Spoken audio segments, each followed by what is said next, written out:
Welcome, everybody. I'd like to thank the speakers for this opportunity to speak and for providing such a nice menu in our lunch boxes. The topic of my talk was SubCyclo, a new for advanced or refractory glaucoma. And I think it's worthwhile just to pause here and to just have a little think about the origins of treatment to the ciliary body. The first treatments were done with cyclocryo. Now, I don't know how many of you in the audience have ever seen an eye that's had cyclocryo done. It's pretty nasty. These eyes are swollen, they look horrible, they're terribly painful, they're reserved for bad eyes. And about 30% of these eyes went thucical, went severely hypotenuse. So that was the background to starting with treatment, destructive treatment to the ciliary body. So you can imagine when lasers were introduced, there was that thought in the back of your head, well, this is a destructive procedure that we reserve for those eyes that are end stage. These eyes are blind or nearly blind, and all we're trying to do is to save the eye, to give the person their eye in their head and stop their pain. So let's go back to our topic. Is cyclodiode a valid treatment for refractory glaucoma? So unequivocally, yes. It's been around for a long time now, and there's very good studies that show us that this works very well. I'll give you a few good examples. There's this paper in ophthalmology from 1997. If you look at the authors here, Peng Kaur, Roger Hitchings, Phil Bloom, this is a very illustrious cast involved in this paper, and essentially they looked at over 200 eyes retrospectively in patients who'd had cyclodiode, and not surprisingly, they said, yes, it is effective, but there were complications, chronic hypotony, corneal graft decompensation, all of these things mentioned. British Journal of Ophthalmology, 2003, this was a paper done between the Bristol Eye Hospital and Norwich, and they looked at over 200 eyes again. And again, unequivocally, yes, it is very good at reducing the pressure in these painful eyes. What they managed to tease out here, that kind of contrary to what you would think, if you're treating a patient with very high pressure, these are usually neovascular glaucoma eyes. So it's a nasty eye, pressure's high, the patient's in a lot of pain, and you think, well, I'd better get in there and give them a jolly good treatment.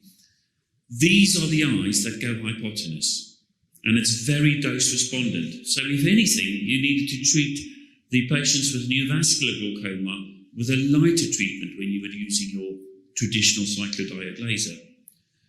So now we say, well, SubCyclo is the new kid on the block. You've seen how this works. It's a fractionated energy. So rather than continuous burn, you have little burns with a pause in between, and that pause is so that you reduce the thermal effect, so that burn, which is damaging all of the collateral tissue, is being reduced so that you're hitting just your target tissue. Direct comparisons, there's only one paper that's done a randomized prospective trial, and this was in Clinical and Experimental Ophthalmology 2015. And again, if you look at the authors there, Keith Barton, Chu, Maria Quina, this was a well-designed study. The numbers were quite small, 48 patients randomized, 24 each, and unfortunately, when you are randomizing fairly small groups, it just randomly happened that most of the patients with neovascular glaucoma ended up in the conventional cyclodiode pathway. However, having said that, they clearly showed that the SubCyclo, the complication rate was significantly lower. There was no difference between IOP lowering between the two methods, no difference between the need for retreatment, and yes, you can retreat with conventional cyclodiode laser, and also there was no significant difference between the IOP reduction. So in our direct head-to-head comparison, these two seem to be completely comparable, with the SubCyclo giving you a reduced complication rate. I'll just pause there so you can digest that, because it's quite an important bit of information. Now, as you can imagine, when something new comes along, we start seeing publications now. So if we look at this year, we've had Survey of Ophthalmology, and this, I think Aquino's paper, or Mar's paper again, talks about Aquino's paper, but it gives you a really nice summary of what papers have been around. It gives you the success rates, but what's also very apparent when you look at these studies individually is that nobody had really teased out how to use the SubCyclo yet. There's a huge variance of the time that the treatment is being given. And of these studies, William's study and Emmanuel's study, with longer follow-up, with higher complication rates, their burn rates were much longer than the other studies. So it is a treatment where people were finding what works best. Journal of Glaucoma, again this year, looking at outcomes, and again a retrospective study, 75 eyes, and showed a very good success rate, low complication rate, and as you would expect, significant reduction in the amount of drops required. Romanian Journal of Ophthalmology, this was a nice little paper put together very nicely, and again showing the same good results with the same low complication rate. So now we're thinking, well, actually there is something in SubCyclo. Do we need to readjust our thought process?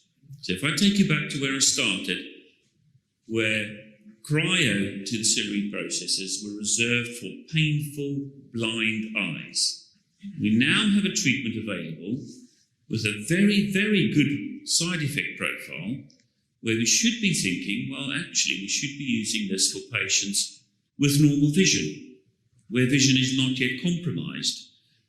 And I've been using the cyclodiode in this manner for some years, but the first paper was accepted by the Journal of Glaucoma at the beginning of last month. It hasn't reached publication phase. This is the e-publication.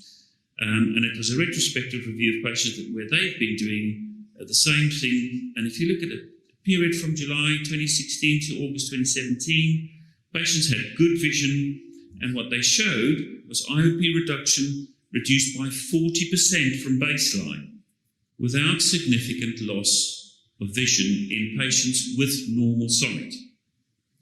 So rather than reserving this for last stage treatment, readjust your thought process and think of SubCyclo to be applied earlier. I still don't use it in phakic eyes because of my reservation that it may cause cataract to develop. I'll give you a case report. This is an 83-year-old patient of mine. She presented to me in 2013 with significant cataract, 0.9 cupping. Her pressure was 23 in both eyes. Those were her visual fields. Those were her optic discs. So this is a patient with pretty nasty glaucoma. Because of her cataracts, I did bilateral cataract extraction and endocyclophotocoagulation, and I was aiming for low target pressures, and she was comfortably sitting around for 3 years at a pressure of between 9 and 10 millimeters of mercury on Ganfort and her ECP. Then her eyes became painful with the drops, and I switched her to a more comfortable preparation, and at this point the pressure started going up a little bit. Tried a change in drop, and she just became drop intolerant. She said to me, I don't want to use drops anymore. So I performed SLT for her in April this year in both eyes, and it worked really well in her left eye, but the right eye, the pressure stayed at 22 at week 4. So I did a SubCyclo treatment to the right eye, so a failed SLT, and her pressure, when I saw her a couple of months ago, was comfortable in both eyes, drop-free, patient-happy, and it'll be interesting to see how she maintains as the years go on. So the question shouldn't be, is there a place or is it effective in refractive surgery? I think the question should be, is there still a place for continuous wave cyclodiode? I would suggest to you that all cyclodiode procedures now should be SubCyclo.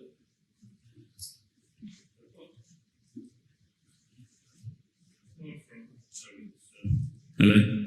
Apart from niche treatments such as closing a small cyclodialysis cleft. I don't know how many of you have tried to close a cyclodialysis cleft or cyclodiode laser before. If it's anything apart from a tiniest little cleft, you're wasting your time. You're better off going and repairing it surgically.